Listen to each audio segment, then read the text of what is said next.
This is the Dreo AC516S portable air conditioner, or what we like to call them, the Droid style air conditioners. You can see they're nice, big, easy to read display. It's got the vents up top that go back and forth so they can distribute the air nicely. There's the air intake for where it gets cooled, your top reservoir drain if you should need it. There's the cooling coils themselves, and then the bottom drain if you should need that. Now, you really shouldn't, because this design is, unless you're doing dehumidifying, it's pretty much drainless. These, I don't know what they are. They're like some sort of universal plug thing. I don't know what that does. That's where the air outtake for all the hot air it produces, and you need to kick that outside. Comes with all this equipment you see here. It's got the wall panel there, or the window panel, the hose. Look at this, magnetic remote control holder, so you can just toss the remote up there.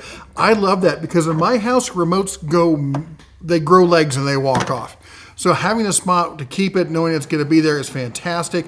I will say this, the quick start guide with this thing is big, bright, easy to read, walks you through every step, including the window installation itself. Super easy. It comes with everything you need for the window installation. It even has little locks you can get to lock the window from opening further, so you still have your safety there. For me, I've got super tiny windows, not really an issue. You'll see a picture of that here in a minute, but it's got all the foam, all the gaskets, the hose, everything.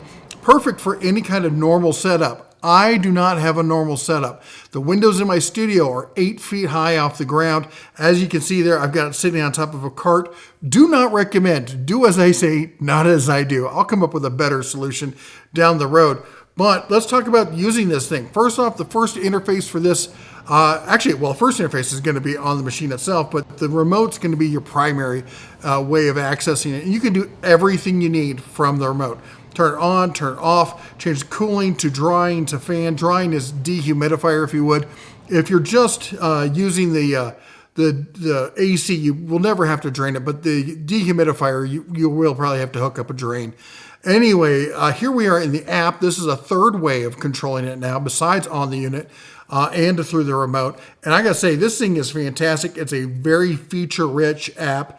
You can see all sorts of information about the device, set up cleaning reminders. It'll tell you about the drainage on it if you're doing that. You can set up schedules when to turn on, turn it off. You can set all your temperatures. You can change it from cool to dry to fan in here. There's also another mode in here, the eco mode. We'll talk about that in a second. But there you can see the different speeds on the fan. If you want just circulating air, just get rid of any kind of staleness going on, even if you don't want it cooled. But here's the eco mode. Make sure you're not using up too much energy.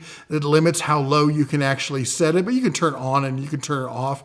And again, it will also, it gives you full, instant, easy access to it from the app. And of course, you can also set it up through She Who Shall Not Be Named.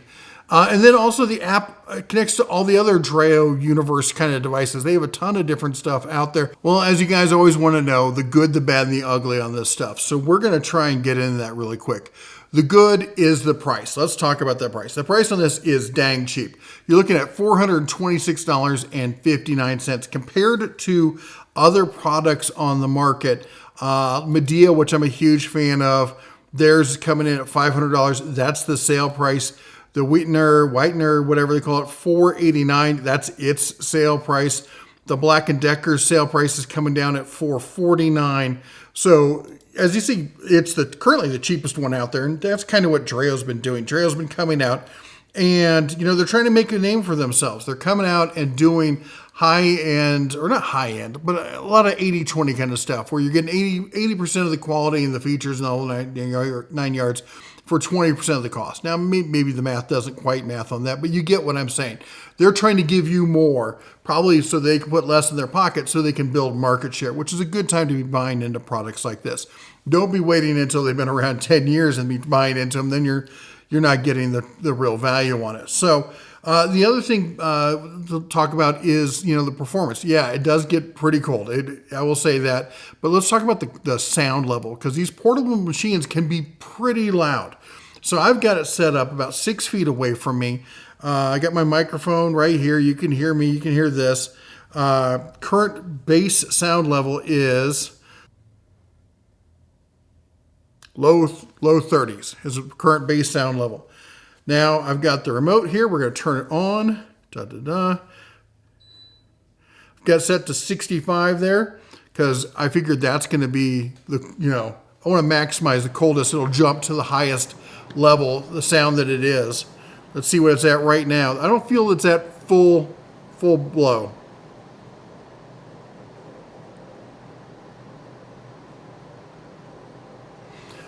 Mid to high 40s.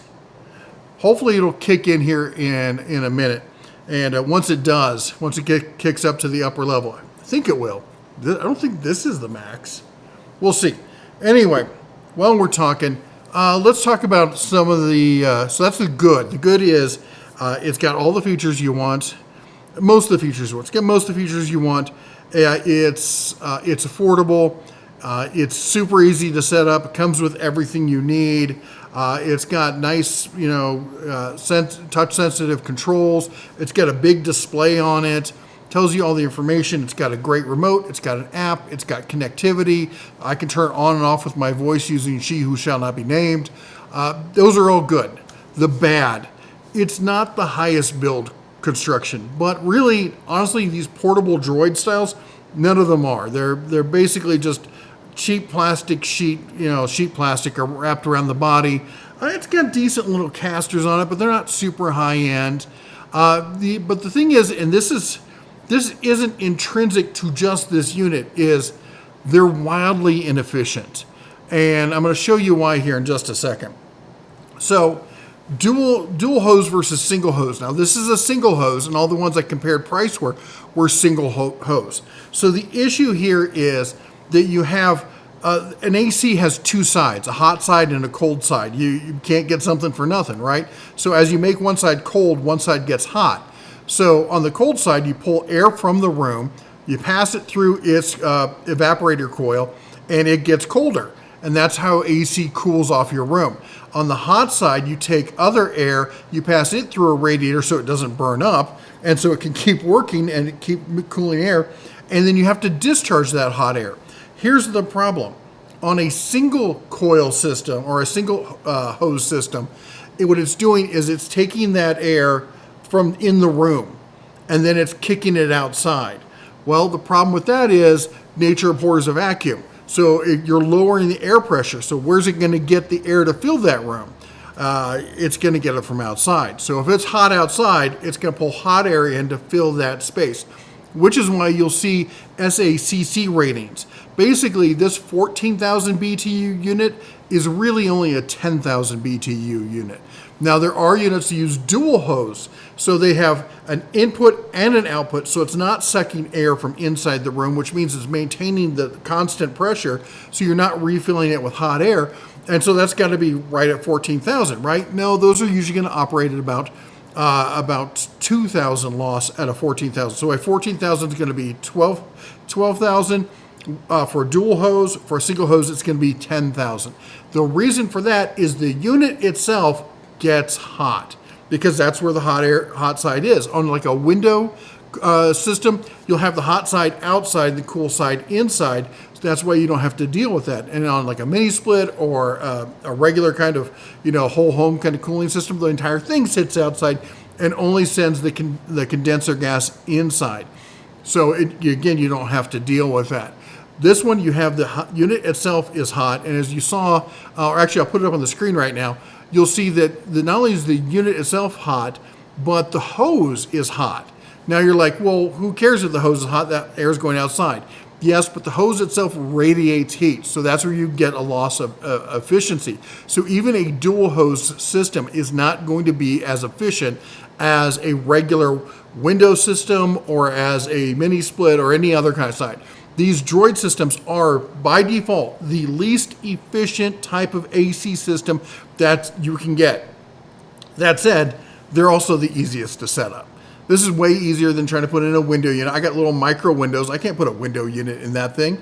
I could put a mini split in, but mini split's I'm gonna have to drill through the wall. I'm gonna have, I rent this space. I don't want to drill through the wall, although my landlord's a cool guy. He's like, go ahead, do what you want, but I'm not going to do that. Point is, then I can just hook this up to a window and I can have cooling. Will it cost me a few bucks extra? Yeah. Would a dual hose system be better? Yeah, but let's look at the cost on that dual hose system. All right, and the dual hose is, if I can get over there, it is going to run you, this is right now the Medea. This is the Medea Duo, 14,000 BTU, and you're getting 12,000 SAC BTU equivalents from it. You're looking at $650. $650 versus $426. It's going to take you some time to make up that difference. And maybe, depending on how often you run it and what you have access to in the whole 9 yards, maybe it's not cost effective for you. I mean, that's a 40%, that's 40% more, or 40% increase. I don't know if I'm saying the math right on that. But to get, essentially all the other stuff is the same. It's going to put out as much cooling. Yeah, you're going to get some loss here. But for me, that's all good. That's all over there. The heat's going to rise. I got 9.5 foot ceilings. Probably won't really affect me as far as that kind of heat rating. I have the cold going right over my desk. It's going to settle right on me. It's actually getting chilly right now. And that's, as you can tell, it hasn't got any louder. That's as loud as it gets. Now, let me do this. I'm going to switch over to the fan, see if we can up the fan even more. And I'm going to change to dry. There we go, fan mode. And let's see here. There we go. This is going to be max fan. All right, this is max fan on this. And we're looking at, let me turn my light back on. Let me turn my sound meter back on. So it's a little bit louder, but I'm not noticing it being significantly louder.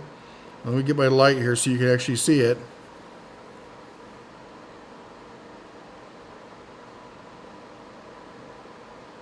One decibel louder, maybe. You're still under 50. It's saying 46. You're right in that range. They're not wrong about that. I would say at the average cooling, once you get it cooled, it's going to maintain, it's going to come down, it's going to run at a lower level. I'm fairly impressed with that. Now the ugly.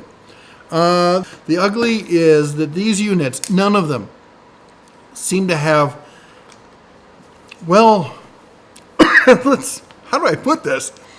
They have some, we talk about what's having a fish hook. When you look at the reviews, they have a whole bunch of 5 stars, great, and then there's just some 4 stars, and then some 3 stars, some 2 stars, and then the hook, the 1 stars, there's a whole bunch of 1 stars, and you're like, and it looks like a fish hook, and that's kind of where they get you. It's either going to be fake reviews, or it's going to be, whatchamacallit, that they have some issues with quality control. And if we look through this, we look through all of these. These are all the best selling. Okay, this one, it just came out. It's got 38 reviews. It's practically perfect. It's going to change. But if we look at the Medea, this is one of the best selling ones out there. And we look there, and it's got a significant fish hook.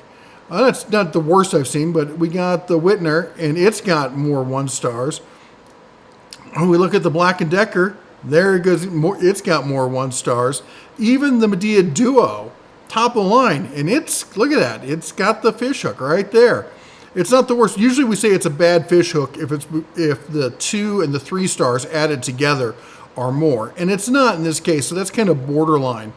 But you look at this one's got 45,000 purchases. So the question is, are these just like wildly 1 in 10 are just bad? What's the situation? Well, I've read through a lot of the reviews, and I think it's kind of a combination of they're just inexpensive units. I think the other combination is that people move them around and put them in wildly different environments. And when you transport stuff, I keep saying, like, if you tip it over, you tip it back, you got to let it sit for 6 to 24 hours to let that coolant resettle. And people don't do that. I've read a lot of the comments, and a lot of them, the 1 stars were like, I'm like, that's just plain user error. You don't know what you're doing. You should have read the manual. More so than on other devices. That's why I'm actually saying that. So I won't say that the ugly here is as ugly as some. It might be self-inflicted ugliness. It might be user ugliness. Just be aware, if you're going to be buying an AC unit, this is about the least efficient style of AC unit that you could possibly buy. But it's also the most convenient to set up. I've run them all sorts of places. I used to build server rooms, and we build the giant, huge ones with the robotic arm looking kind of air outputs, because a lot of companies couldn't afford like a raised floor or something. You got to understand server room kind of cooling. Anyway, the point is this. Just be aware of the potential downfalls. Be aware that none of these are going to get you that like Mercedes-Benz kind of level of quality. They're all going to run hopefully like a good Chevy or Honda Civic if you're lucky. At this price, $426, it's getting warm. And I don't know about you, but some places it kicks up fast. Don't sit there and suffer this summer. For a fairly affordable price, you can keep it cool and dry. Dry is a big issue. Come on, we're tool guys. Spring and summer, don't have rusted tools. This thing can act as a dehumidifier and keep your tools from rusting. That right there pays for itself. Anyway, that's all I got for you today. Let me know what you think about down in the comments. If this is something you're looking for, if there's something else you're looking for cooling, maybe we'll take a look at it. You all take care. God bless. And as always, shine on.